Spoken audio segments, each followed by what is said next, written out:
الله الرحمن الرحيم، والسلام عليكم ورحمة الله تعالى منكم وبركاته. معكم رئيس مجلس الطلبة إبراهيم ناصر محمد مبارك الخليفة. لا يسعني أن أتقدم بخالص الشكر والتقدير لسمو الشيخ تميم بن حمد آل ثاني، ونتقدم إلى مجموعة التعلم بخالص الشكر والتقدير، وأيضا أكاديمية الجزيرة على إتاحتهم الفرصة والمسؤولية التي هي وسام على صدري. شكرا لكم، وأتمنى أن نسأل الله التوفيق في القادم. السلام عليكم.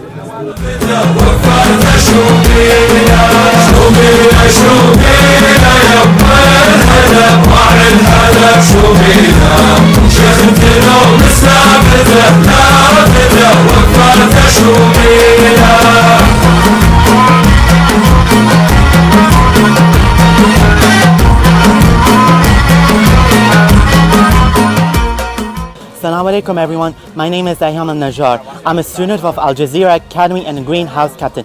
Today we are delighted to celebrate Qatar National Day in school, where everyone celebrates of their culture, dancing and giving away the food. What I like most about this event is I like the food and I like the other foods, and I like the party of dancing where everyone dances with their sword and doing with their drums. So I wish everyone the best of their vacation and happy Qatar National Day to all people in Qatar. Thank you very much.